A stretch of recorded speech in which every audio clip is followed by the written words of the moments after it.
The Angry Chicken is proudly sponsored by DoghouseSystems.com. If you use our code TAC, you will get double memory on your next Doghouse Systems gaming rig. We thank DoghouseSystems.com for their support of The Angry Chicken.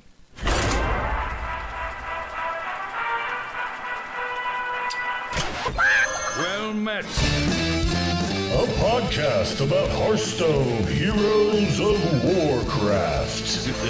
It's time for a little blood. This is the Angry Chicken.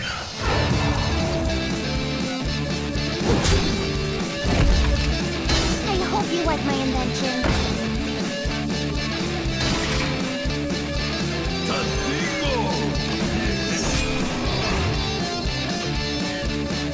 I'm gonna eat that.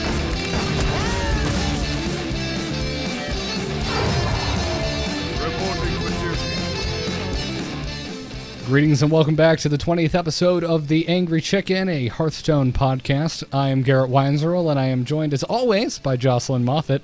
And as always, but not on this show, Kyle Ferguson from StarCast and Biggest Fan and A-Move Radio and My Nightmares, because his voice is the voice I hear when I have nightmares about being corrected about things in StarCraft. Kyle, welcome to the show. Dills is absent. He's sick. He couldn't make it. So I said to myself, you know what I should do? I should just get a guy that I'm just totally sick of talking to come sit on the show today. Mr. Kyle Ferguson. I hope it helped that I'm wearing a hat. I've been playing golf and billiards all day, so maybe I can channel some of my inner Dills. You're for not y'all. wearing gaming glasses. Yeah, it's the glasses that really completes the look. The gunner glasses, I forgot. They're not even Gunners. They're an off-brand, and I don't know how to talk to you without seeing the porn in the glare of from the screen in your glasses that you're currently looking at. Is that a dig at Kyle or is that a dig at Dills? I always tease. I always tease Dills when the glare's really bad. I'm like, Dills, dude, I can see the porn you're watching. Come on. Apparently, you guys couldn't hear the music for some reason, but I am getting levels and the stream hears it, so we're just going to forge ahead with you guys without not being able to hear the bumpers today. I don't know what's going on. It worked fine for A-Move Radio, but as is customary with the live show of The Angry Chicken, what worked fine for A-Move Radio 20 minutes before we recorded breaks for The Angry Chicken. It's always something. So, I don't know if Dills is streaming right now, chat room. That would be really amazing. How great would that be if Dills is like, I'm too sick to make it, guys. And then at the same time, I'm not playing Hearthstone, I promise. playing You gotta be like, live. whoa, Dills, whoa. If you run into a Murloc deck, can you handle that in your condition? He's too sick to get mad, man. That's what I hate the most about having a sore throat. I can't rage properly. It's no good. So Kyle, you've never been on this show before. You and I, however, for whatever reason, if you guys are listening to The Angry Chicken right now and you're not familiar with Kyle, Kyle and I have done another show about StarCraft called StarCast for, will it be 3 or 4 years this July? 4 years this July. 4 years this July. So we've been doing shows together for a while. We've been talking about Blizzard games for a bit. Yeah, a long time. So hopefully today won't seem odd or awkward any more than Kyle and I are just naturally odd and awkward. Happens. Yeah, we've done this a while. So how you doing, man? I'm going to pretend like I didn't just talk to you on another podcast. All right. No, I'm doing great. Like, I was really busy this weekend, so the only game I had time for was 15-minute breaks every 2 hours or so to play some Hearthstone. Excellent. Awesome. Awesome stuff. Yeah, because, you're a big StarCraft player and you're also a big Dota player. And StarCraft, not a bad break game. Dota is a terrible break game because your break turns into a 75-minute battle of blood, sweat, and tears. Right, and StarCraft gets the adrenaline going a bit too much when you just need to sit down and start typing right after you finish. So it's a nice sort of like side screen. I'll play a computer in the background. I'll take my turn whenever I feel like it. Yeah, and Jocelyn, how about you? How have you been doing this week? I've been doing pretty good. I've been gaming a lot, streaming a lot. Canada freaking won all the things, so, there's that. Yeah. I got my, 8 a.m. drunk on Sunday. It was amazing. Yeah, man, that's awesome. I don't watch the Olympics, but that's cool. Congrats. Thanks. I know you beat us in really hockey, feel like so it was a personal achievement. Yeah. They couldn't have done it without me. Oh, here in Chicago, we were devastated.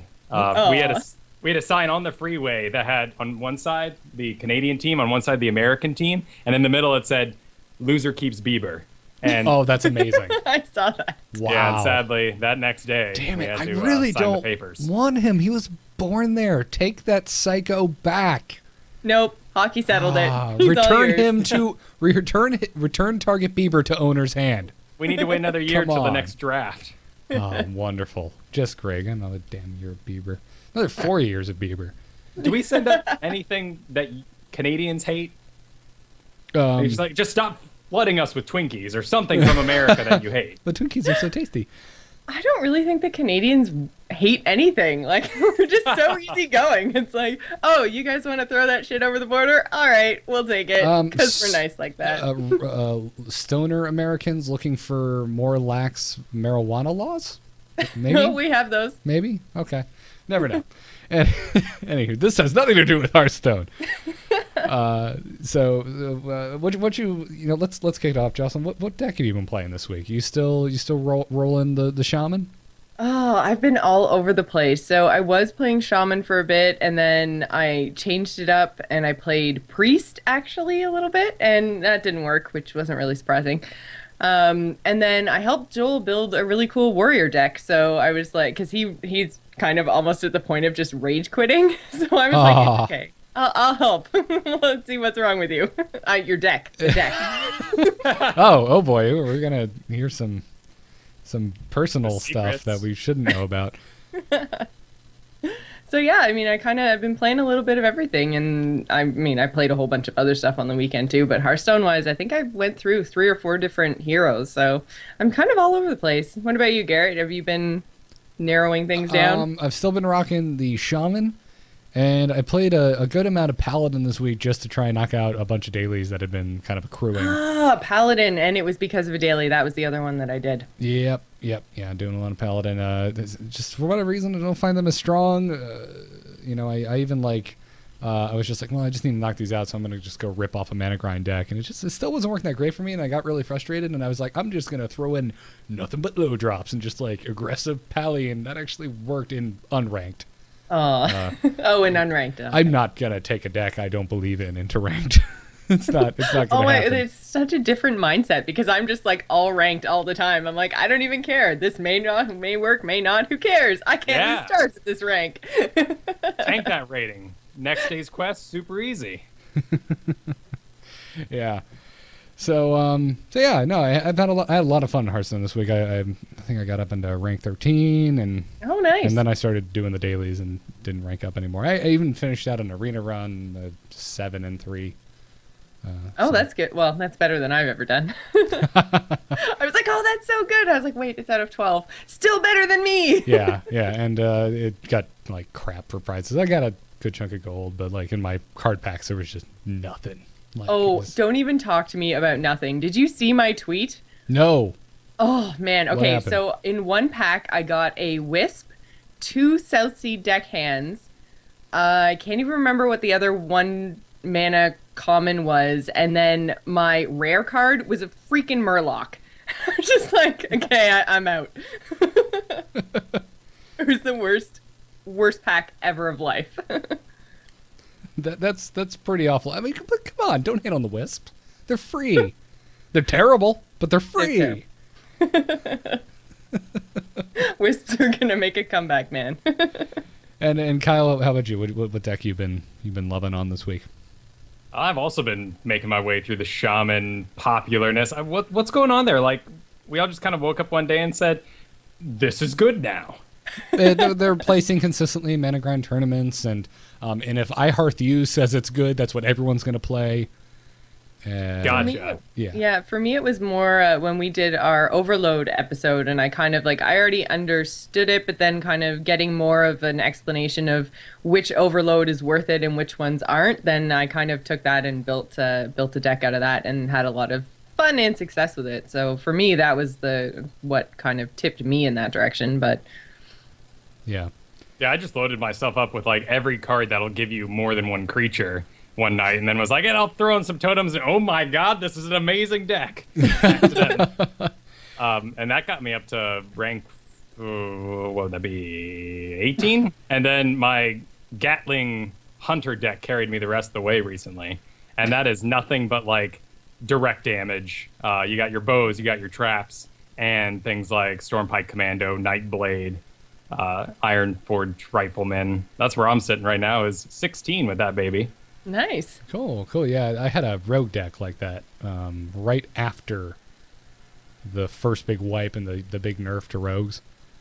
My rogue deck was all about the targeted damage. It's a lot of fun. It's great to see your opponent with a full hand and they can't do anything because it's probably full of like multi-hit creature cards and destroy target, and you're just like, I have no creatures in your face. I'm beating the system. Your handful of answers can't work if there's nothing to answer. Exactly. If there's no questions. It's wonderful. You put on your Hearthstone maniacal villain hat and twirl your mustache. Mm-hmm. It's good stuff. Well, if you play the most annoying deck, you can't be beaten by the most annoying deck. Yeah, that's very, very true. Defend yourself. Yeah, I don't know. My personal feeling, I feel like people figured out that Ancestral Spirit is an awesome card. And I think Karen Bloodhoof becoming really popular had something to do with that, because a 4/5 that replaces himself with a 4/5 and then slapping a second life on that 4/5 to give you yet another 4/5 that gives you a 4/5 is ridiculous. Well, I also get that extra layer of personal defense because I haven't spent any money in this game. So being at range 16, seeing legendaries like dropped in my face over and over again, I'm just like, hey, whatever. If I win, like, I'm that much cooler than you. Yes. As we go through this episode, we're going to talk a lot about the free-to-play side of things today, because Kyle, you haven't spent a cent on Hearthstone, correct? No. Yeah, and so you are the guy when I go, my buddy hasn't spent any money on this game on this show. This is the dude I'm talking about. This is Kyle, everyone. Say hello. Hello. Yeah, no, it for me, it's a commitment to both as sort of a challenge of like, I can totally play with the big leagues, but two, also it increases the longevity of the game, because if I had every card I could possibly want, what would I pursue in this game? Yeah. Very true. So I've spent quite a bit of money and I still don't have every card I want, so I still have plenty of things to pursue. So I would argue that that statement. But hey, doesn't matter. But Captain Garrett here, the commander of the ship. I listen to this fine show, and man, you talk about breaking down and making a card like it was effort. And you know, I've been saving for a solid 2 months, and I got 745 dust, and I am proud of myself. And that is going towards my first legendary. And when I reach that number, I'm aiming for Draxus, but who knows at that point? And I'll probably have some sort of huge crisis because I worked so hard to finally get my first legendary. And I'll have to decide which one it is. I still say go with Ragnaros. I know. When in doubt, go Rag. I was like, ooh, Draxus, he's never, bold choice. He's never not been like out of fashion. He's always just been a solid damn card. Like, yeah, and then he's a neutral, so he can go in like every deck I have. Right, that's the problem I'm having with this idea. But my Warlock deck, it's so cool, and the only thing I'm missing, besides from decking myself, is one card that can win me a game. Yep. That's yeah. It's hard especially if you really like Warlocks, not to go with Draxus, because once I got him, he drastically changed how I played Warlock. Oh, and then you get a quest for a day that's like, win 5 times as Shaman, and I'm like, 700 dust. I could totally replace my, absolute crap like, what do I got in here that I'd be, what's the hunter who summons like a 1/1 boar? Oh, yeah, I know. Stone Tusk Hunter or something? Yeah, something like that, yeah. I could get myself 2 Feral Spirits and get rid of that guy. Oh, you don't have any Feral Spirits? No Feral Spirits. Ooh. I love the Feral Spirits. Yeah, they're a damn good card. Yeah, that's really tempting. I got a deck here called Why God Why, and it's my Paladin deck. And for some reason, I am blessed and cursed because I have for this baby a Tyrian Forge Ring, a Lay on Hands, and an Avenging Wrath, Holy Wrath, Blessed, like all these just damn rare cards for a deck I don't want to play. Kyle also, for some more background on you, Kyle, because you can't say it yourself, also is a Magic player. You go back pretty far. And Yes, so I can follow you on those journeys. Feel free to take them today. I'm not going to go too hard, but Oh, please don't. Oh, don't worry. I'm going to jump on your side of the fence for some things like eye to eye for you, Jocelyn. Or Yay! Oh, it's good, yes! good to Okay, know that you're Kyle, you jumping have to be on every the episode side now. of the fence of terrible cards that should never be played under any circumstance. Good to know. dude, that, I did an arena run last night. I had a chance of getting 5 of those babies. Eye for an eye deck. Yep. Yeah. Kyle, the other thing about Kyle is he's big into D&D. He's a DM, and he's very dramatic because he went to college for drama. And just because he plays Magic doesn't mean he's a good card game player, because he actually just prefers flavor and style as opposed to raw strategy that wins. So, like, Which is why I'm surprised that when I put together a shaman deck full of Shattered Sun clerics and Dragonling mechanics, I'm like, well, why is this crappy deck good all of a sudden? There's not even elementals in here, and it's a shaman deck. exactly. So that's the funny thing when you say, I've got this paladin deck, it actually has good cards, but I don't want to play it. I understand the subtext. Kyle hates humans. He finds them boring. He doesn't want to play as them. That's He wants completely monsters understandable. and demons and spells. He doesn't want angels and dudes with shields. Damn right. Yeah, so there So it no is. warriors for you either, Kyle? Warrior's pretty fun, but I have a hard time making that work. If there's not a reliable draw mechanic, I get so in my own head about the value of a card that sometimes I'll just lose a game because I held on to things the whole time. Yeah, that's I'll very be like, true. oh, he's got two twos out. Maybe if I wait another 3 turns, he'll have 5 2/2s, and my flame trap will be that much better. It's like, oh crap, I'm dead now.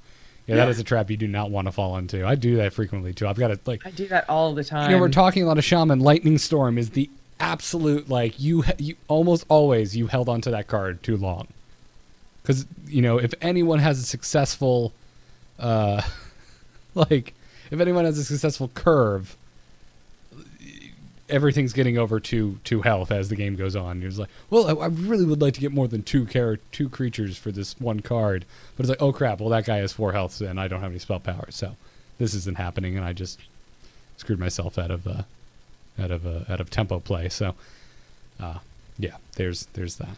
So anyway, let's get into the jab of the show. Let's kick the week off with news. Good news, everyone! News is pretty light this week, but we do have a little bit to talk about on the state of region locking, because we know we're going to be able to switch between regions at some point after Hearthstone is no longer in beta, which is something, we have a lot of listeners in places that aren't North America, Jocelyn.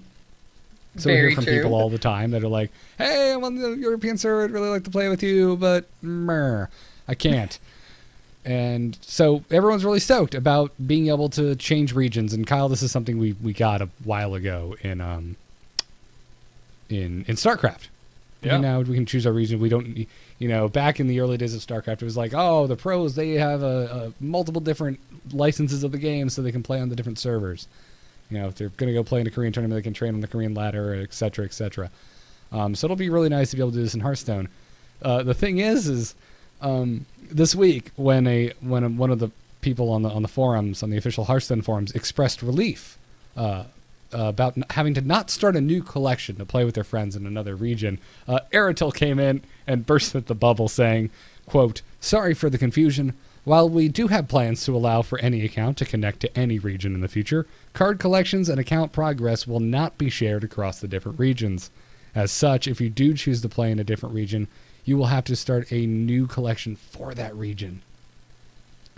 Ow.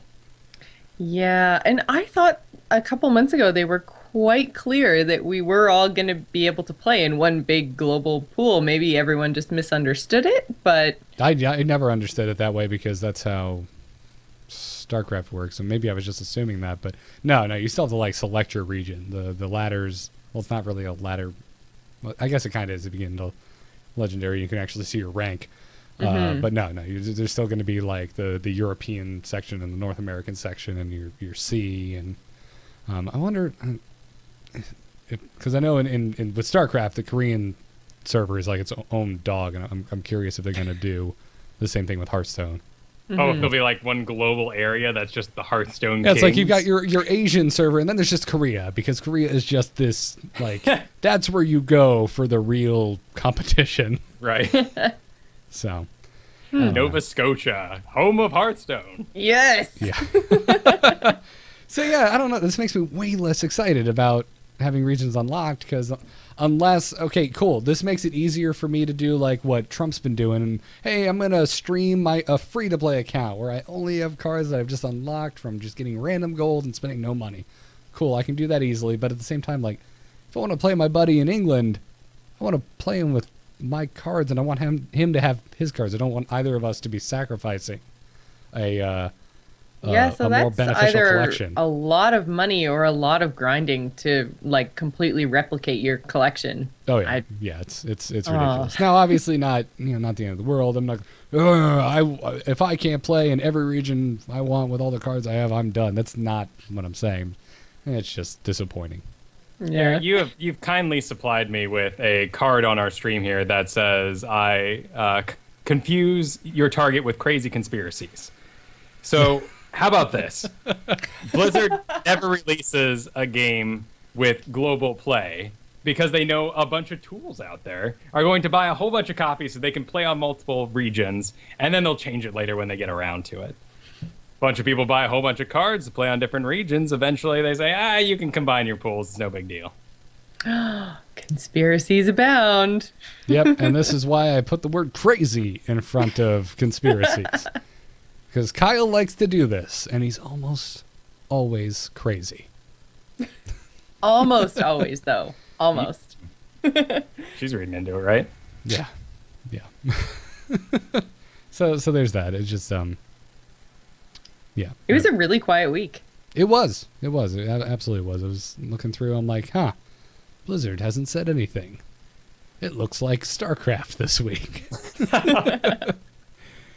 So anyways, but you guys still have like all the weekly tournaments being run by the various independent groups and all that. Yeah, we have like ESGN Fight Night, which I actually watched quite a bit of this week because I actually caught up on StarCraft GSL, which is so unusual for me. Usually I'm playing catch up. So that was good. Got to see Savitz get his first on-air victory. That was cool. Very happy for him because just saying he might have played in a tournament that we had a hand in, so I might have a biased reason to root for him. So, yeah. Anyways, let's get into this week's strategy talk. Hit it very hard. Wanna blow something up?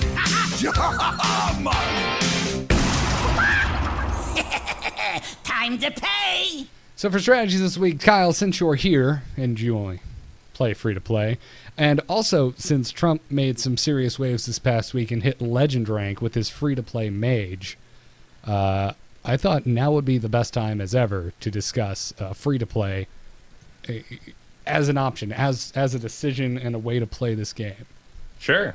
So, as we previously stated, you haven't spent a cent. So what's it like, man? Like clearly your shots were fired at the beginning of the show. You're like, Garrett, shut the hell up. Making it a legendary is not hard when you've actually spent money on the game. I've bled for this game. Mm-hmm. Yeah, I'm making sacrifices. Now you mentioned you had a Tyrion, and I'm going to assume, if you're not a liar, that you just randomly got that in a pack that you bought with gold. Yep. All right, or you won from an arena run.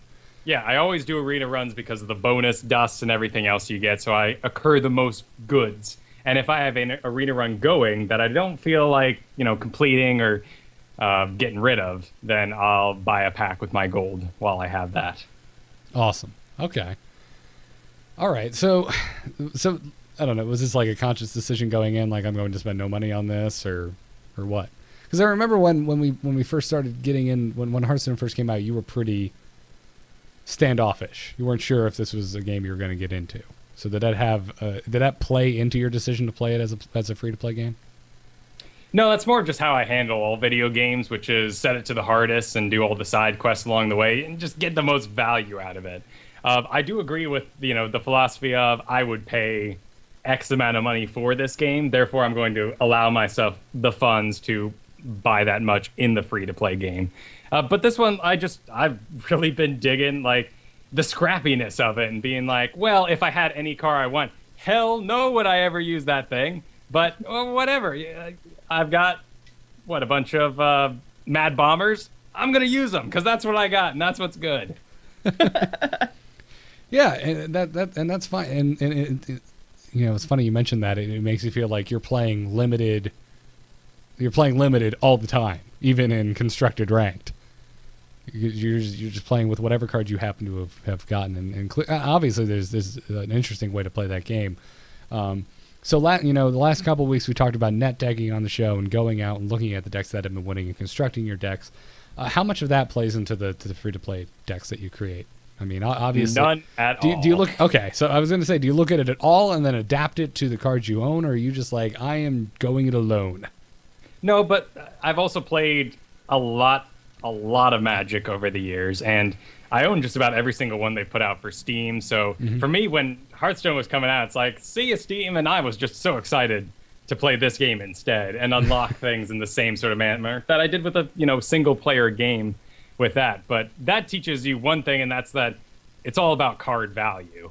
And if you can do in your hand the same thing your opponent did with 2 cards with 1 card, then you're winning. That's a really good little piece of information right there. That is fantastic. So when we first started getting in, both you and I, Kyle, I immediately dropped $40. I made a pretty decent Shaman deck with some rares and some epics, and you made a Hunter. Yes, I did. Back when Unleash the Hounds was a charge ability. Yes. Yeah. Oh, yeah. Back when the Hunter OTK existed, but you didn't even have a Hunter OTK. Well, you called it that, and you're pretty pissed about it.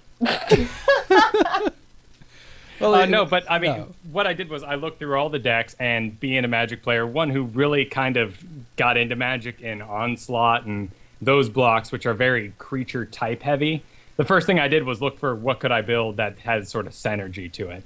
And I saw the Murlocs, but you had to invest a lot of dust in them, and I thought that was cool, but I'm not going to buy a bunch of Murlocs and just make a bunch of Murloc decks. You thought Murlocs were cool? Dude. I did.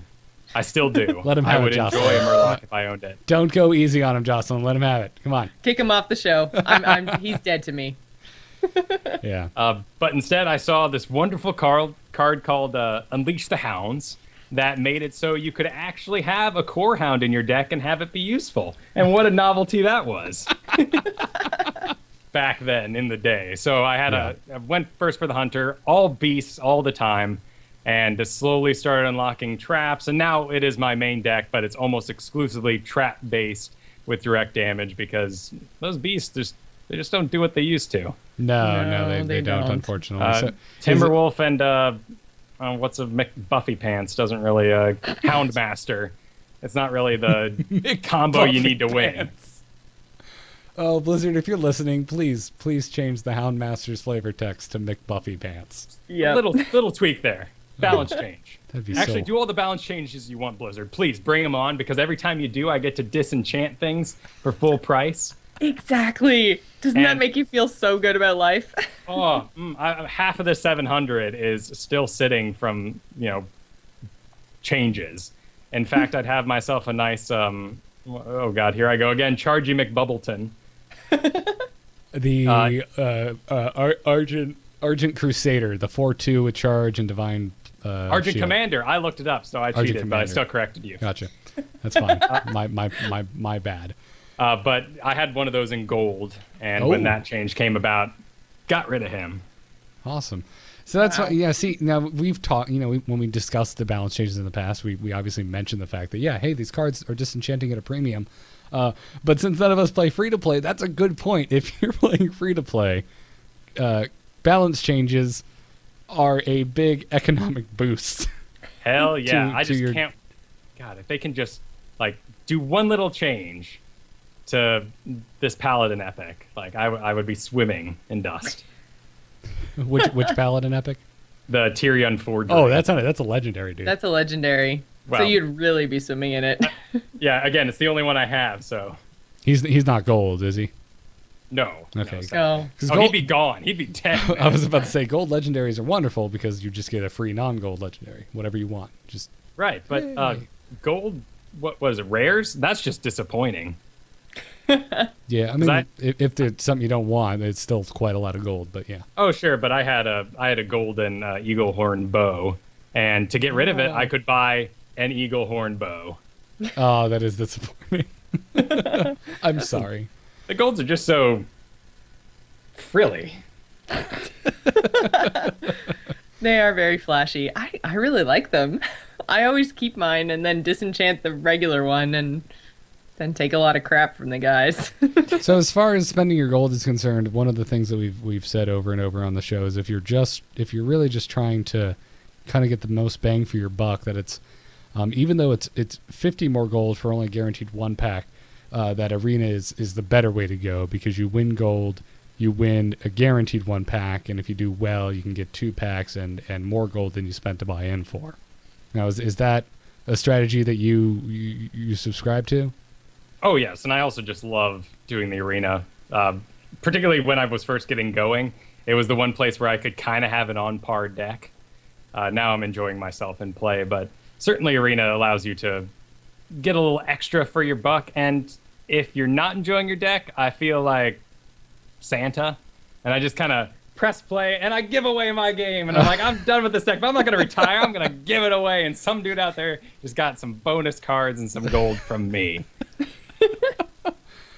Oh, you are such a flavorful guy, Kyle. You are the juicy dear. fruit of Hearthstone players.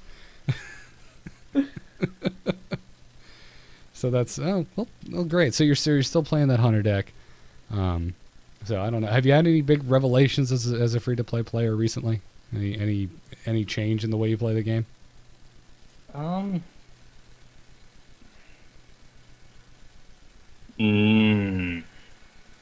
I can't figure some heroes out. But I feel like I'm missing like crucial cards. So one of them, when I first started playing, I had great luck with secrets and mages. I just kept getting all these secrets in all my packs, and including like Spellbender and just weird ones that were rare and all over the place. And I have like Ethereal Arcanists and Kirin Tor mages, but I feel like I can't play a mage deck ever because I don't have Pyroblast. I know that's changed a bit, certainly, since they put it up to 10 cost, but and then I don't have any blizzards, and I've never come across a blizzard or been inclined to make one because I don't have Pyroblast. So I do feel restricted from some heroes. Well, I'm glad that you brought up Mage because it's actually a really nice segue to talk about Trump's news of him making it to legend rank with a deck on a free to play account because it was a Mage deck and there are no Pyroblasts in this deck. I linked it to you guys. I linked it to the chat room. You guys can check it out. So this is a free to play account. So basically, he's never spent any money, but Nope. this is not all like common cards because there's at least one epic.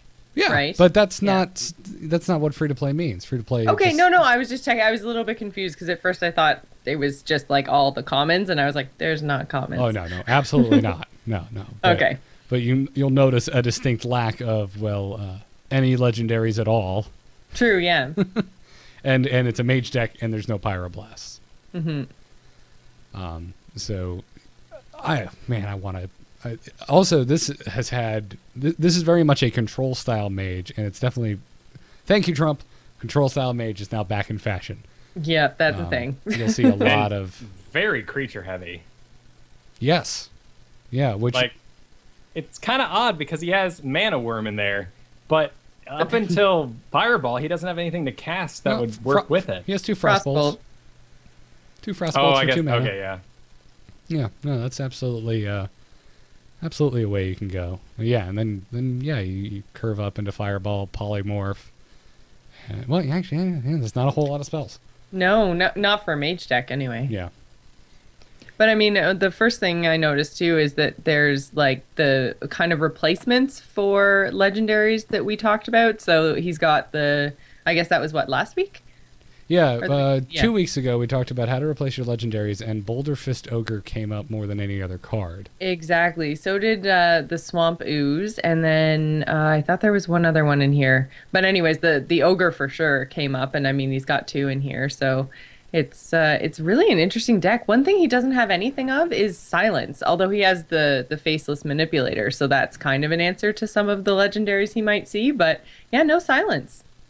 Yeah, absolutely. But I mean, Polymorph, which all mages have, is True. a pretty premium removal. And I assume he, doing this professionally, has a bit more blunt force in his approach in getting to legendary than some of us might have on the casual front. Oh, you mean hours invested? Exactly. Okay. I was like, I think this is what Kyle meant. Is this what the what you're flirting with saying there, Kyle? Yeah, no, absolutely. He's sponsored. You know, he's wearing that green Razor jacket all the time. But there's a reason for that. I mean, he's a damn good Hearthstone player. So yeah, really interesting. This is obviously in the show notes. If you even peek at Hearthstone Reddit, I'm sure you guys have already seen this, but just in case you missed it, head on over to amu.tv and we've got a link to the free-to-play mage deck in there.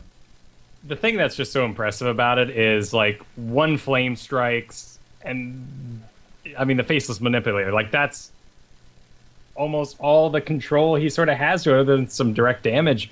It just comes down to what must be just amazing decision making on his part. Right. Absolutely.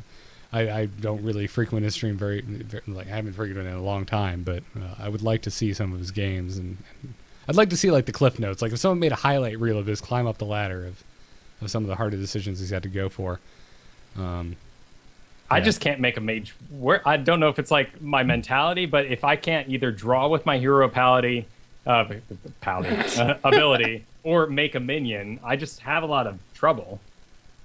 Yeah, I find that funny because if you play Magic, targeted damage is so much like even more premium in Magic, because when you're swinging with your minions, you're just saying I am attacking, and then the defender gets the advantage to say, okay, I'm going to block with this, that, and the other. You can't target one of their creatures.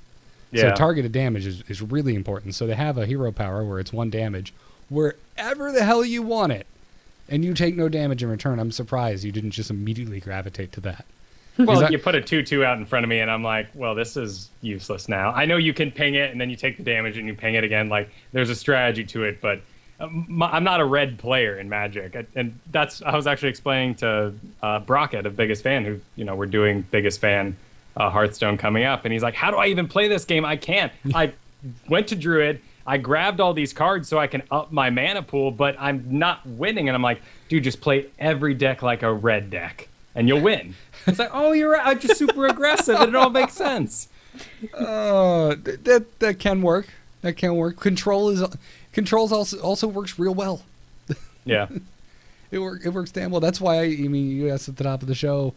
I don't know if that's why Shaman's popular now, but I know why I originally gravitated to Shaman, and that's because they seemed like Control just seemed like a natural avenue for Shaman. Oh, yeah, but I'm sitting on 2 Forked Lightnings, and that's the extent of my control in that deck. So I can understand that. But once you get Stormforged Axes and Lightning Bolts, it's a little different. And my deck's more about, like, I can spawn so many critters, you could possibly kill them all by next turn, and then I'll just destroy you with Bloodlust. Just got to have one left over. Yeah. So, well, very cool. Go check out this. Go check out Trump's free-to-play mage deck. And any parting tips on free-to-play strategy there, Kyle? Play everything like a red deck. Yeah, pretty much. Play super aggressively. Give it a few days when they reset it. Oh my goodness, you guys! And all I can think of is like StarCraft. What if in StarCraft every single Grandmasters Pro player that you see on the telly suddenly was in Bronze Pool for the first week of the new season? I would cry and never play again. Exactly. So you just take a bit of time off and you enjoy yourself. I don't feel like that's a one-to-one just comparison because, in StarCraft, it's a quote-unquote even playing field. Both players have access to the exact same tools. Fair enough. But the skill differential is so much more punishing. Whereas Hearthstone, there's such a random element that I feel like it's more. It's not necessarily a 1-to-1 comparison you can make. The only other It's pretty free to close, play. though. One of the things I never heard you guys talk about on the show actually is like choosing decks to hate forever and just disenchanting anything you ever get it for them, regardless of if they're good. I mean, you have your. I only started playing after the quest went 2 heroes. So when I got into the game, it was pretty easy for me to go, well, I'll never play Rogue and I'll never play, well, something that I probably play now. Yeah, I think I talked about that right around when we started the show because I disenchanted all my warrior and all my rogue cards because I was like, I'm never going to play them. And I still never play them. I haven't even leveled them to 10 It's yet. because you don't have any damn cards. I have cards. Lots of cards. No, you just said you disenchanted them all, so I'm making the joke that you don't play them because you have no cards for them. And they're not No, even but- level 10? No, they're not even to level. I Oh. literally never play them. What Whoa, is... wait, hey. what? No, I'm not surprised in the way Garrett's currently surprised. I just need to inform you that when you get all classes to level 10, you get 100 gold. Oh, well, Okay. yeah. I should probably do that then. But yeah, no, I don't like them. I don't play them. Yeah. Yeah, no. I think we've mentioned in passing before, Kyle. I definitely know I've mentioned in the past that I've DE'd quite a few warrior cards just because I really hate warrior. But we've never talked about it like as a goal or as a way to play this Strategy. game. And clearly, Yeah. if you're playing free to play, that is absolutely a tool at your disposal. If there's, let's just take warrior for example. If you're like me and you hate the warrior, and you're not spending any money on the game, and you get a bunch of warrior epics, it's like, guess what? I'm disenchanting so I can build cards for the deck I like playing. See ya, Gorehowl. I can't tell you how many Gorehowls I've disenchanted. Really? Yeah, I've gotten so many of those damn things. Plus, the second time I bought 40 packs, I got 2 Garrosh Hell Screams, and one of them was gold. So that was how I got Ragnaros. I was like, I guess I get my Rag. That's pretty nice. I'm still holding on to Garrosh. I don't know why. I haven't, even though I hate playing Warrior, he's still sitting in there, my non-gold Garrosh. I'm just like, one of these days, I'm going to he's break like- down and want to play the Warrior, and I know I'm going to want to have this card. And he's one of those like characters on the back of a box somewhere. Yes, very true. You know, you get like a King Crush, and sure, he's great, but you're like, what are you doing here, King Crush? There wasn't any other hunter possibly anywhere that was more important than King Crush. Okay. I'll give you. I'm so glad you're here today because that's another thing we don't talk about a lot, which is flavor and like the lore of Warcraft. Like getting into it, like, well, no, I just want like Night Elves because they're my favorite race. Like we never discuss making fun theme decks. So Yeah, I was really disappointed when Frost Elemental ended up not being that good in a Shaman deck, and there wasn't any sort of elemental synergies. But then again, you know, the first thing I did, look through, found Beast deck, and then kind of went to the others. I went straight for Warlock after that because I'm like, oh, hey, check it out. I can do Demon Fire and buff a demon. And now I'm done. No, that's all the theming I can do here. fair enough. Well, let's get into crazy game stories. Is the whole world gone crazy? You're in trouble now. You got it!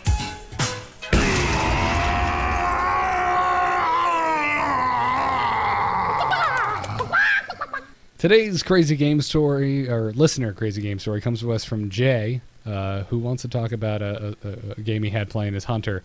And he said he was playing against a priest in ranked with tons of delay. He said heals, 2 times light well, taunts. He said it's late game and the board is in an empty state. But I'm below 10 life. He's at 19. He lays down Ysera and passes. I draw Faceless Manipulator and copy his Ysera. Throw down a freezing trap, shoot him for 2, and pass. I get Nightmare. He plays Ysera Awakens, says well played, and attacks me with Ysera. This, of course, gets sent back to his hand via the Frost Trap with a +2 casting cost, so he can't even cast her anymore. Ysera now costs more mana than you can actually get in the game. After that, I draw and play Ragnaros, Nightmare my Ysera, shoot him for 2, and end turn for the win with a Rag Shot for 8. Dear God. If you didn't, like, BM right-click thank you because he preemptively well played, you are a saint. This is a wonderful bad beat. I love this. Also, I see a lot of Ysera's. Yeah, I do too. I've never gotten a Ysera. I get it because you get to draw a dream card, which is usually like a 6/6 dragon for 2 or something. Yeah. They're all, it's like... They're crazy. It's pretty much like all the I'm assuming that they developed Ysera like, hey guys, we got all these cards that we really like, but they're just broken. Give it to Ysera. She gets it, right? Okay, cool. We're good. Move along. Even if you only get 1 or 2 cards out of her, because you get a card every time for sure, unless there's some sort of throw it back in your hand or destroy it when you play it sort of a trap card, or secret, sorry. They're not all traps. But Yes, in Yu-Gi-Oh. general, I mean, like, because she gives you a card at the end of your turn. So you're always going to get a card out of her, and they're always amazing. Yeah, absolutely. Like we said, She goes in every one of my decks. She again, it has that text. It's like says dies, except Ysera has 12 health. Mm-hmm. She doesn't always die because every turn that she stays on the board is just like, oh, something terrible just went into my opponent's hand. What is going on? So thanks for that story, Jay. By the way, you can send your stories to tacpodcast@gmail.com. Kyle, you're a guest, so you have to regale us with a tale of a story that is crazy. Ooh. I guess my craziest one from this past week would be I was just in normal playing my priest, which is very Dill's drinking your milkshake. Oh, okay. But without all the fancy things. So I got Gotcha. like a mind games and like a faceless manipulator. So it's the poor man's drink your milkshake. Exactly. Drink but I happen to have those. drink your melted milkshake. It's not a malt. It's more of just it's chocolate milk. Okay. All right. And I'm lactose intolerant, so I'm not even having a good time. Oh. Anyway, so what happened with this priest deck? So I mind games a Hellscream into my hand. Oh, okay. Oh, jeez, man, I'm reliving this in my head because it got even crazier before this. He was a warrior, so 15 armor, still 30 health. I managed to steal from his hand the dragon that takes him down to 15 health. Alexstrasza? Alexstrasza. Yes, Astraza. Then Or takes you up if you're below 15. It just No, sets no. your health to 15. I was a priest, so we're both sitting at full health, and he's got like 45 over there. Oh, So I yeah. take him down to a gentleman's 30 now with his armor. I play mind games, get myself a Hellscream. He, on his next turn, plays a Hellscream. What do I have in my hand? A faceless manipulator. So I get a new Hellscream on top of the Hellscream I already have. And then we pointlessly battle because it has enough health and neither one is enraged. So they're just kind of hitting each other, pissing each other off. And then I proceed to mind control. So there are now 3 Hellscreams for me. Are any of them enraged at this point? None of them are enraged. Wow, 3 unenraged hell screams. And you're a priest, so you don't have any moves that deal damage. Nope. I kill them. You can heal them, which you don't want to do. So I'm assuming you won the game? I did not. Really? No. Wow. He dropped a brawl on the ground. Oh. And his 1/1 that he paid to draw a card, his little gnome, managed to get out of the brawl with 3 Hellscreams. Wow, that doesn't make any sense. Oh man, someone illustrate like the comic on that one. Like one gnome enters a room with three garage hell screams and is the victor. Yep. Oh man, that's wonderful. So I ended up losing that game, but it was good. Yeah, it was. Thank you for sharing that with us, Kyle.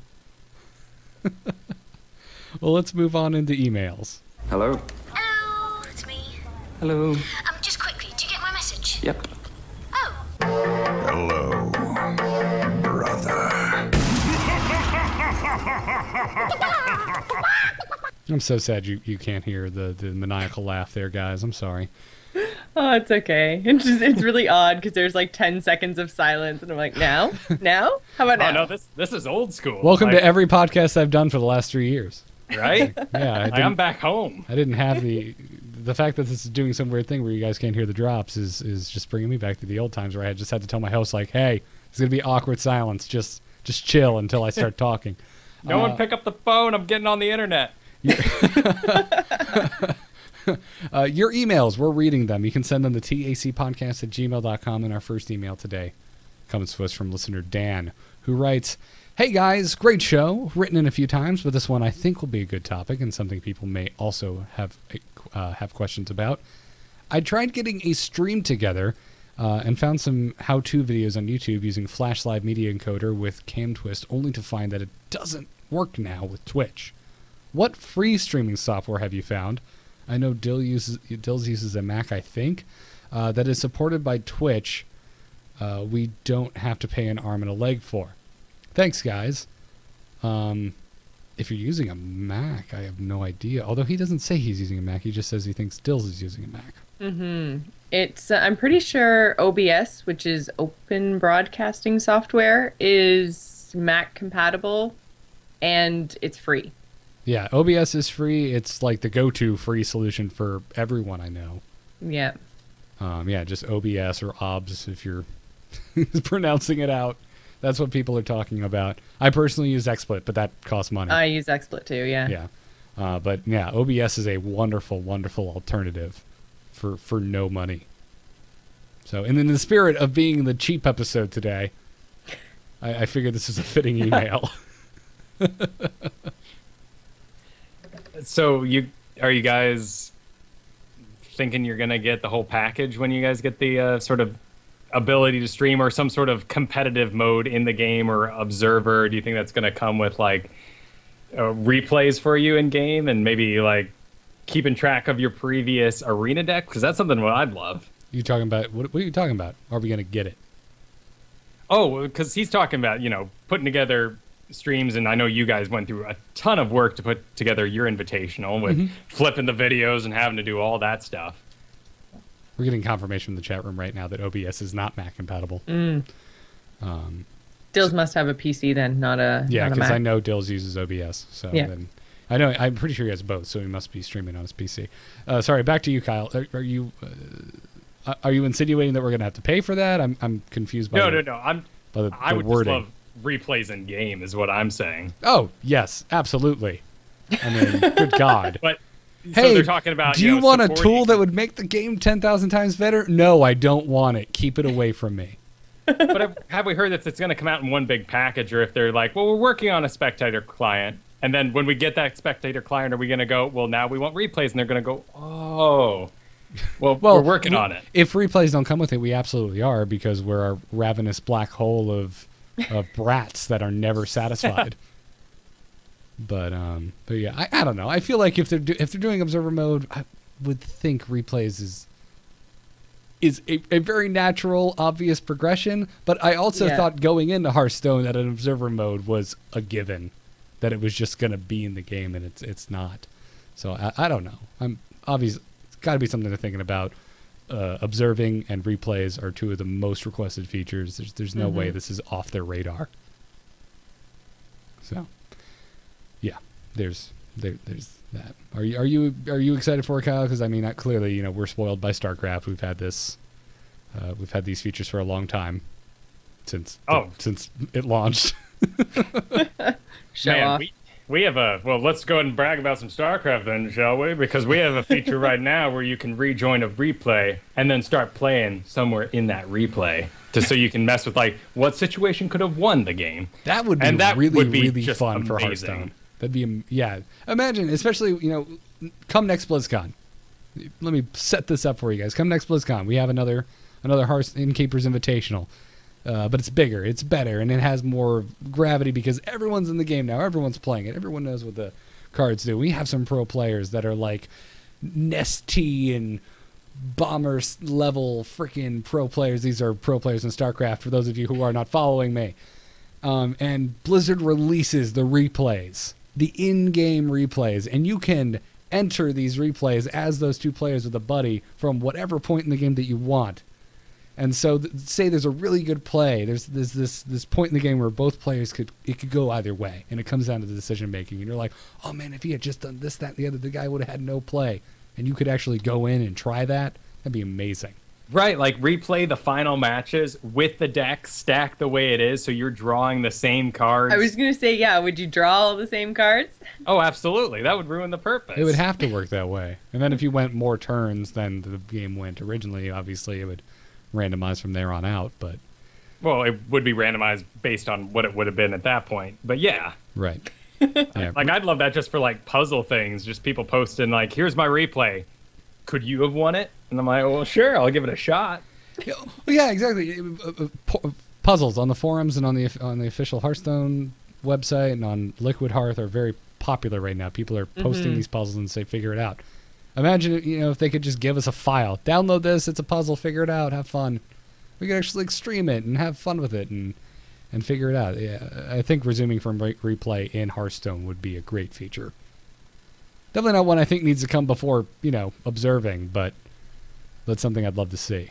Thank you, Right. Kyle, for making me think of another thing I really desperately want for this game that's Sure, not coming no anytime problem. soon. Thank you so much. Anyway, Kyle, you can see the show notes. So I'm gonna ask you. You want to take this next email? Sure, I'll give it a shot. From Aaron, to the most angered of chickens. I recently started getting back into Hearthstone after a prolonged break, and I am loving it and really getting serious about it. My question is, without spending all my wife's money, it's our money now, right? You're married. What is the most effective way to build a competitive deck? I hit rank 16, and I'm starting to lose because I simply don't have the really strong cards I need to succeed. Oh my goodness, kindred spirits here. Also, what do you think are the best ways to improve my skill outside of the game, i.e. watching streams, reading websites, and stuff? Thanks so much. Well, definitely stuff. Yes, do All stuff the and stuff. things. Absolutely stuff. Don't watch streams. Don't read websites. Just stuff. Don't. Empty those closets, find the stuff, look at it. Yeah, I may have added this email in here. I may have planted this seed, Kyle, because I knew you were coming on the show. Did I write this? Like, seriously, I'm in rank 16 right now. I guess I'm concerned about my wife's money. I keep forgetting you're married. I still think of Kristen as your girlfriend. I know, but we're weird. It's just kind of like nothing changed. Everything's the same. We wear rings now when I'm outside. I actually like when I get in the door, I hang my keys, hang my ring. Like, no one's gonna come up to me in my house and be like, "So, what are you doing tonight?" I'm like, "Oh no, I meant to wear. Oh, I forgot." Wonderful. So I feel like we talked a lot already, about how to, if you're trying not to spend money, how to play the game and how to get cards the fastest way. And I think the easiest answer is Arena. Because if you're playing the game without spending any money, your Arena game is 100% on the same level playing field as everyone else in the game. Mm-hmm. Someone who spent $350 on Hearthstone has the exact same tools at his disposal as Kyle, who has spent $0 when he enters the arena. But more so than that, I just find it so inspirational, the Trump deck you shared today, because that is like nothing special at all there. Yeah, absolutely. Again, go 2 weeks back when we talk about legendary replacements, where the Boulder Fist Ogre was hands down the winner. The Boulder Fist Ogre is a basic card. You don't even need to find. It's not even like a common card. It is just, you get it. It's there. And no, it doesn't have any fancy text. It doesn't do anything awesome when it enters the battlefield. But it needs to die. It changes the game state, and that's what a solid card does. Right. It can be really frustrating, though. I mean, when you play, something like the Gnomish Engineer, you get your 1/1, you draw your card, and then they drop a Blood Mage Thalnos, and you're like, oh, well, look at Mr. Fancy here with his +1 damage that he also gets. So what are you getting at? It's just disheartening? Yeah, no, I fully understand the feeling of, being at 16 and seeing legendaries where you're adapting and you're doing great, but sometimes it just doesn't add up. Yeah. So are you finding that, like, you're having trouble clearing those legendaries, or you're having trouble dealing with their powers, or is it strictly legendaries? Is it other things maybe? And that was my question for Aaron, really, are you looking at why you're maybe not progressing past 16? Like, do you not have finishers? Are you getting stuck behind taunt? Like, are you looking more at the reasons as opposed to just saying, I lose because I don't have really strong cards? There's a lot of different types of strong cards. So, what do you think, Kyle? That's a good Trouble point. dealing with legendaries, or? For me, it's definitely finishers. My best finisher right now is a Sea Giant, which isn't anything to write home about. And that's going to be, my general one across multiple decks. I mean, if I play a little robot man. What's A Harvest Golem? Yes, Harvest Golem. I can't believe I figured out what the hell you were talking about. I know, I was like, a finisher that's a robot man? What? Oh, wow, that was special. But then they play a Bloodhoof. Like, I'm like, oh, wow, don't I feel like the homeless one here? Okay, in their defense, Bloodhoof is coming out like 3 turns later. Sure. At least. You're not getting those guys out anywhere near each other. But yes, I understand that. But that's and all jokes aside, like Ragnaros is the big deal. Yes. Right, because even if you silence him, he's still an 8/8, and then he can actually attack wherever he wants. So. Right, and if you get faced with something along the way up to that, like a Cane Bloodhoof, you're probably going to use your Frogification or your Polymorph. Mm-hmm. Right, but you can have 2 of those in your deck, which you should, especially if you're playing free to play. Yeah. I think choosing a hero that has solid removal is definitely something you should consider, and I think that's why Trump went with Mage, because Polymorph is amazing. Shaman is another good way to go because Hex is really good. Mm-hmm. I mean, it's only 3 mana for Hex. Polymorph is what, 4? 4, yeah. Polymorph's 4. Yeah, and it all kind of equals out. Rogues have Assassinate. I would not recommend Rogues for the free-to-play deck, though, because they run out of gas. Yeah, I wouldn't recommend rogues ever. Well, you just hate them. Well, I don't know. If you're running... there's no reason you can't put a Boulder Fist Ogre in Rogues and give yourself some finishing power, but... I mean, I think the new hotness right now is the Shaman, and you can very easily spend very little dust and get yourself all the Lightning Storms and Feral Spirits you'll need. Mm-hmm. Fork Lightning, like that's a common, and that's amazing. Yeah, absolutely. It's a really good point. But actually, I was talking to you earlier this week, off air, Garrett, about my Priest deck, because it's kind of my answer to where I am in 16 right now, because I'm facing all these legendaries. The ability to mind control one for a moment, slam it into another, completely mind control it, steal the legendaries out of his deck or his hand. Like, that's helping me a lot at this rank. But you were animate against Priest right now. No, they're bad. Like, it's just like almost a fact at this point. Like, as a community, everyone's just kind of like, priests are just the weakest. They're going the shortest distance.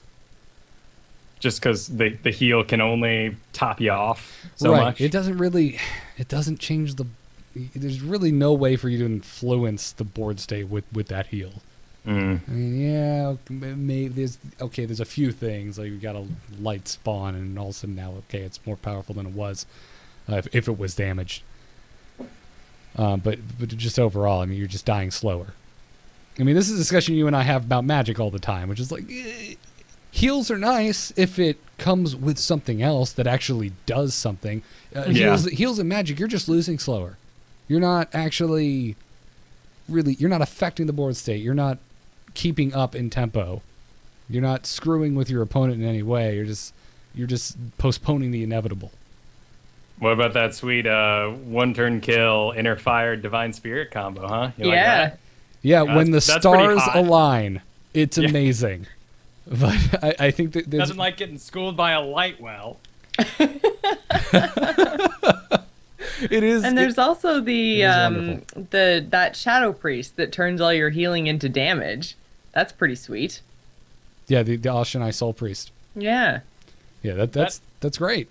That is super cool, but that's, I mean, definitely when I'm doing Arena, that's one of my rules is you just can't pick a card that relies on another card. And combos are awesome, and I love them, and I love when the stars align. Well, and that's great for no, play in mode. Arena, definitely not. Oh yeah, But absolutely. in Constructed. Yeah, but it's still bad, and it's still inconsistent, and there's a reason you're not seeing them past rank 16. Like, it's just, yes, okay, so you can get an OTK off with a priest if this, that, and the other happens, but this, that, and the other is only going to happen 30% of the time. Thank you, Rabbit.com in the chat room, for reminding me of my nightmare of the Pally with Equality Consecrate. That's real fun. Or Equality Wild Pyromancer, or Equality the 8 damage random thing. I can't remember the name of Avenging Wrath. Oh, I love that thing Brain so not much. working. Yeah. It's Every great. time I get to play it and I'm streaming, I literally say that. I'm like, oh, I love this card so much. Pow, pow, pow, pow, pow, pow, pow, pow, pow. It's Best real animation cool. ever. It sucks being on the receiving end, but it's real cool. But then when you're like playing as a mage, and you're like, Arcane Missile, but you, and they're like, oh, fine, like, who's the mage here? Again, massive, my rat. massive differences in the amount of mana it costs for those 2 cards. Right, Details, Garrett. You're killing all the fun. right. Spell damage Paladin deck, here we come. That would really not work well. No, it would be bad, really bad. I have seen a lot of spell damage rogue decks lately, though. Well, spell damage rogue decks have always been spell damage rogue decks and spell damage shaman decks have always been fairly popular. If you have Blood Mage Thalanos, there's no reason it shouldn't always be in your shaman and rogue deck. I know I've been scatterbrained all episode, and I apologize for yet another jump. But I wish they the 2 to 3 damage on Lightning Storm. I mean, come on, it's insult to injury. You know your guys are all gonna die, but you sit there hoping. It just makes it worse. See, I'm on the opposite end. Since I play so much shaman, it drives me insane that it has that 2 or 3, because I feel like I'm always on the receiving end of, oh, that thing that was 3 life really needs to die, but it only did 2 damage. Yeah. So, anyways, Cliff Notes, Aaron. You should play a lot of Arena. Pick some heroes that have really good removal. So your Shaman with Hex, your Mage with Polymorph, and even Rogue with Assassinate. Assassinate being the most expensive of those removals, but it just straight up removes it. It leaves nothing on the board. Honestly, if you have an epic you're aiming for, get a Faceless Manipulator. I realize it's not an easy to acquire card, but if you have one, definitely use it. If you're wondering what I should grab as an epic, that's what I think if you're playing budget decks, because you slap a Faceless Manipulator in your Shaman deck, all of a sudden on turn, what was Faceless Manipulator 5 mana, 5, 6, 7. So on turn 8 you can Faceless Manip his legendary, and then Hex is legendary. He doesn't have it anymore, you have it. It's Faceless Manip plus any type of removal, Big Game Hunter, Hex, Polymorph. It's a wonderful combination that is fairly cheap. Yes, it's an epic. It takes quite a bit of dust if you don't already have one, but that's like my one thing. Like, if you're gonna splurge, do that. And if someone in the show happened to already have one Faceless Manipulator, what would they get next? A second face? No. I can't imagine that'd be good. Big Game Hunter's pretty good as an epic. Yeah. I mean, it depends on what you're playing. So you're playing Hunter. Hunter, Priest, and Warlock, did you say, Kyle? Yeah. Shaman from side to side. But yeah, mostly I'm looking at the Warlock deck as my main, possibly. I would just start saving for that Jiraxis then. To be completely honest, Yeah. it's brutal, but it is such a key component to almost all Warlock strategies. High-end Warlock strategies, obviously. I mean, clearly Pyroblast is like the linchpin in all mage strategies, and Trump just proved us all wrong. So, yeah. And that's Right. Apparently, we all need to shut up and do what we already know, which is Chillwind Yeti from here till eternity. Yep. Yeah. Chillwind Yeti, great card. Everyone's got one. Use it. Slame, ice deck, ice themed deck, blue themed cards. Make it cooler. And if you're looking to get better, I mean, I don't think there's anything wrong you can do. Definitely watch stream. Definitely watch Trump stream when he's doing his free to play. Because you're going to learn about decision making with cheap cards. And there's no reason you shouldn't go look at the mana grind decks and just see, because you might a deck might pop up that has almost all the cards that you have And you might go, okay, well, I can just replace this with that, and we're good to go. Which is what I do frequently, because I don't have a Nat Pagel, which everyone is running. And I don't have a Black Knight when it's in fashion. So, If you're going to change it, Blizzard, just wait until I have one first, and then change it. yeah. Jocelyn, you want to take the last email for today? Sure. To the 2 Hunter Ragers and the Canadian. Heart. The second Hunter Rager isn't here. Kyle is the Rage Inciter. Yes. I'll pass on the heart. Oh. I'm a very not competitive- pass. I'll move it to Dills. That's why it's not like a Okay. heart. They were like, I don't need that. You should take the heart because you incited that famous Hunter Rage back in the day. So That was all your fault. Guess so. continue on. So I'm a very competitive player, and while sometimes I enjoy the excitement and rage of grinding the constructed ladder, I hate doing well at the start of a season and then dropping rank. I have competitive level decks, and every season I usually rank up to around 8-ish, but then I find myself playing a lot more arena and casual as I'm just so terrified to lose a ton in a row. I have a busy life and a limited time to play, and I hate to feel disappointment for an hour or so if I take a few losses and then go about my day. How do I get over my constructed fear? I feel like if I try to stop caring and if I lose, then I will stop caring if I win, and then the joy of succeeding on the ladder is diminished.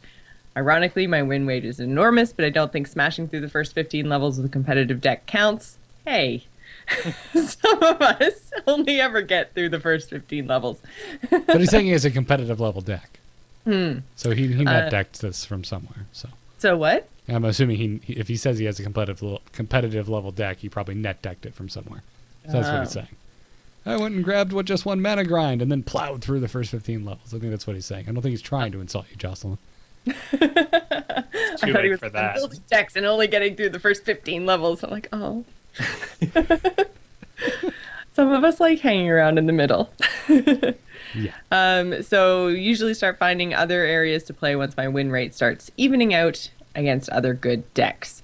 That's from JM Kisser 33.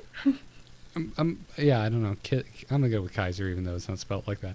Yeah. It sounds like he has a classic case of ladder anxiety, Kyle. Yes.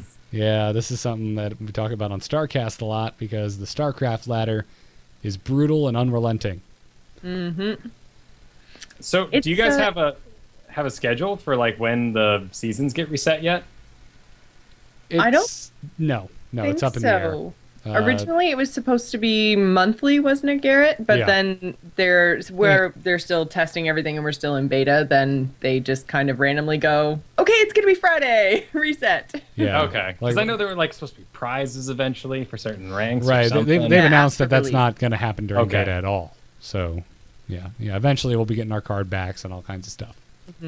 Because that would make this easy. You just get as high as you can, and then say, well, I'll wait for my present, and I'll play later. Well, also, I think they've said that it's just how many games you played and not like what rank you're at, because otherwise, just like if you only gave card backs to the legend players, that tick the majority of the player base off quite a bit. Yes. It'd almost be like a most popular streaming contest where the most popular person wins. Hey, we didn't bring it up. Kyle brought it up. I'm just passing through. I can say what I want. Hey, we had the runner-up on last week. No, it was awesome that you guys were a part of that. Yes, it was. If I'm going to be completely and utterly crushed by someone, I'm glad it was Day 9. Right? I'm glad it was somebody that I like and respect a lot. No nicer person to be crushed by. Yeah. So, anyway, so ladder anxiety.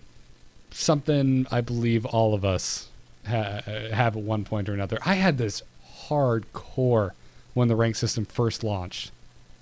It's like, I rocketed up to like rank 11. I'm like, yeah, I'm cruising. And then I was just like, oh my God, I can't get out of 11. I keep going down to 13 and then I get back up to 11 and then I lose again. And it's just like that. The 1-to-1 is kind of horrifying.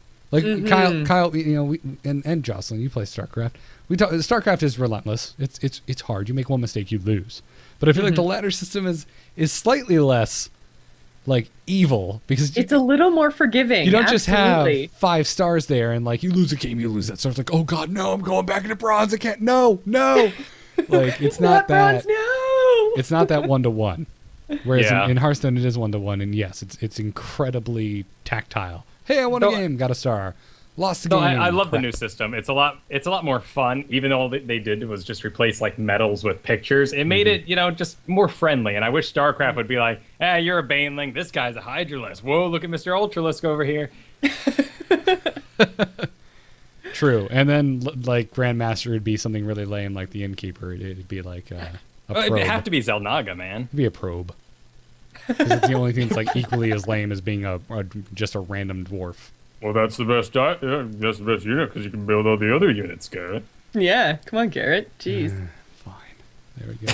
And the probes make such cool sounds. Oh, you don't even know what you're talking about. So Kyle, you're the guest. I'm gonna just pass the buck. How do you deal with ladder anxiety? Oh man. So coming from the world of Dota, where if you lose, you might be there for 45 minutes. I've always just asked myself, could I actually handle respectfully losing a game this time?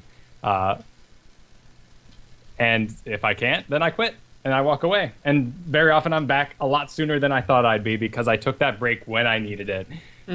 It's a lot like, gosh, well, I'm a very introverted person, so this is something that communicates to me. It doesn't work for everyone, but like if I know I'm going to be going to a party later, I need to make sure I like take this time to myself now. Otherwise, I'm going to be one grumpy Gus come that party. So you got to pace yourself. You have, and I think that really is key. It's definitely how I deal with it as well. I mean, if I go in and I have a deck I really like that I've been winning with, and then all of a sudden I start losing 2 or 3 in a row, it's like I lose the first one, I'm like, okay, maybe it was bad draw, whatever. And then I lose the second one and I start to get ragey, and then I'm just like, okay, I'm going to give it one more try, and if I don't win, I need to walk away because I just start getting like the rage like builds, and then I make way worse decisions and I do things that I would never do before, and I take out like what happened in the previous game, I take it out on the next guy, so I'm just like throwing all my big spells right at his face, and I'm like, this doesn't even make sense. Pow, pow, pow. And I'm like, now I have nothing. You can totally tell it because I play a hunter deck, so you frost trap it, it goes back in their hand. You know they're raging if they play the same damn card, and they're like, yeah. Damn it, Tazdingo, get on the board. I said taunt. Yeah, But yeah, I I think taking your time and taking your breaks and kind of just stepping away when you get a little bit too invested is a good thing. But I think in terms of his actual question, with it seems like he's having trouble actually just playing that first game. Like, you just gotta play the first game. Like, it's not that bad. And if you get stacked up against someone who's a big douche, then squelch him. Yep. One of the things I used to do in StarCraft was I would play an unranked game, get warmed up, and then I'd go in the ladder. Ooh, warm-up matches. We have unranked play in Hearthstone, and I don't think there is any reason not to just warm up with an unranked game. Just get in there. Yeah, a lot of people argue unranked is for testing your deck. No one's going to judge you if you go in there with your pro-level deck and just own a noob. Right, you're helping them test it in a realistic environment. Yes, exactly. And just get in there, own a face, and just kind of like, okay, all right. And you just get mentally prepared for that back and forth of playing a card and then just being like, please don't have something to remove, please don't have something to remove, please don't have something to... Because that's what Hearthstone boils down to at its core, is just, I'm going to play this, and I'm going to hope to God you can't do anything about it. Yeah, that you don't have the perfect answer to it every time. The other thing you can do is, you could tank your rating, not in a bot sort of madness thing, but you find, like, that's what I love about the priest deck, is I just kind of go, well, anything could happen with this chocolate milk deck. And if I lose a bunch, I will complete a whole bunch of quests very quickly in the near future. Yeah, absolutely. So yeah, I think you should do a warm-up game that's not ranked. Eliminate the stress element, which it sounds like it's losing a star for you. I know it is for me. Mm-hmm. And then get in and play, and then set some kind of limit. Kyle, your limit is like, can I handle losing right now? I usually set like I will play until I lose 3 times or I win 5 times. Like, just lately, I've had to cut back to 2 losses because eventually I hit this point where my girlfriend goes, "Garrett, you're scaring the animals." and I'm like, okay, I need to stop. To be fair, there's a lot of animals to scare in your house. that is very true. I have a small zoo, but yeah, just set a goal, and it's amazing how much that helps. Just going in like, hey, if I win, awesome. I'm playing a bunch of games and I'm having a good time. If I lose, I'm gonna give it a valiant effort a second time, and if I lose that one, okay, I'll call it a day for today. Maybe I'll go try some arena. Maybe I'll try some unranked. Maybe gasp, I'll play a different game. Oh no. But yeah, no, this is absolutely normal. You are not alone, and I definitely feel your pain. So, and I believe if Dills was here, he would just say, just drink enough PBRs, man. You won't feel anxiety about anything except possibly driving. So, anyways, thank you for your email, Jim, Kaiser, and everyone else. Again, you can send them to tacpodcast@gmail.com. Guys, I think that'll do it for this episode of The Angry Chicken. As always, thanks to those of you who left us 5-star reviews in the iTunes store. Let's go to Canada this week. Jocelyn, do we have anyone to thank from the Canadian iTunes store? We do, because I totally forgot last week, so we have one this week. Huzzah! Hooray! Hamboy864, because apparently there were 863 Hamboys already taken. Wonderful. I love assuming that. Like, damn it. Okay, one more. That's got to be it. He sat there and tried 863 other names. Absolutely. Great. Thank you. So yes, he left us a 5-star review, so thank you very much for that. Yeah, thank you for the review, Hamboy. It's the best way to help the show for free, so thank you for that. The Angry Chicken is a production of amove.tv and the Frog Pants Studios. You can see more about this and all of the other fine shows on amove at amove.tv. Kyle and I do one together. It's called StarCast. You should check it out if you like StarCraft. If you like the way this show tries to be an all-inclusive discussion of Hearthstone on all levels, you'll like StarCast, because that's what we try to do. Except we don't cover the pro level, because we're not pros. Well, and there's been a lot of Heroes of the Storm talk over there, and this week they released a bunch of the new heroes, like the Fairy Dragon. So we'll be talking some Heroes of the Storm. I didn't hear about that. That's news to me. There's a Fairy Dragon in Heroes of the Storm? Fairy Dragon coming out. Oh, that's great. Yes, bring it on. Yeah, go check out StarCast and check out A-Move Radio, which we also do together. Also check out the shows over on frogpants.com. StarCast is also there, now that I think about it. Yeah, we're there as well. Our email, once again, is tacpodcast@gmail.com, or you can go to the forum and continue conversations from today's episode at forum.amove.tv. Catch the live show Monday nights at 10 p.m. Eastern on twitch.tv/amovetv. Our mobile live stream is provided by Alpha Geek Radio, and you can get that at mobile.alphageekradio.com. Follow the show on Twitter at TACPodcast. Follow me at Garrett Art. The absent Dills can be found at Willie Dills. Kyle can be found at Kyle Ferguson with 2 S's in Ferguson. And Jocelyn, you can be found at GIS Gamer. Big thanks to Brian Griffith, the musician responsible for our intro music. He can be found at briangriffithmusic.com. Also a personal friend of Kyle and mine. Enjoy that random factoid that no one cares about. And then finally check out nomoonart.com for my graphic design work. Jocelyn, where can people find you? People can find me right here on AMove TV. Everything I do is here, including the Gamers Inn, which goes live at 8:30 every Friday night. They can also find me streaming over on my Twitch channel, which is just twitch.tv/GISgamer. Go check that out. And Kyle, you're the guest. Where can people find the stuff that you do?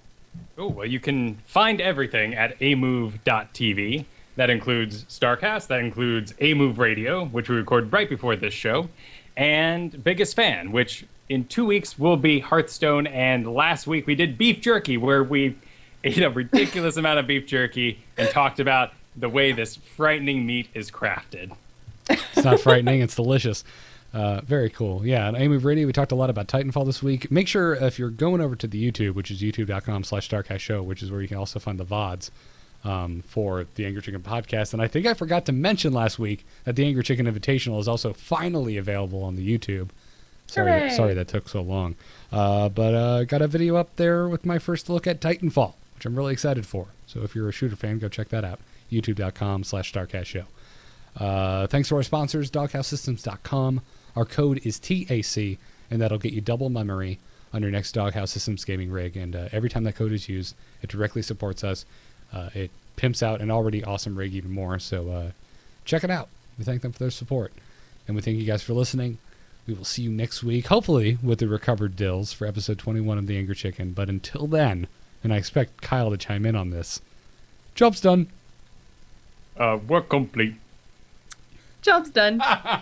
Thanks for having me, guys. That was great. Thank you for changing it up, Kyle. Yeah, you're Bastard. welcome. Oh, that was fun. Is that what you're calling what I do? Changing it up? Changing it up. Yeah, I thought I'd, be nice about it. Save the real words for later. The yeah, real words. Did you see that thing, man? We got so much stuff. They put out all the abilities for like Illidan and stuff. It's going to be a busy show. It right now. Oh, hey, look, it's Puck. I mean, Brightwing. Range support hero. I feel like the game is too young to already be pulling just random mobs from Azeroth in as heroes. Like we're gonna get a fairy dragon before we get Deathwing. Like, really? What's going on? I like this Thunder Lizard mount. That's badass. Beats the pony. Yeah. Magical Sparkle Rainbow Pony. I love the Magical Sparkle Rainbow Pony. Chat room, thanks for sticking around, guys.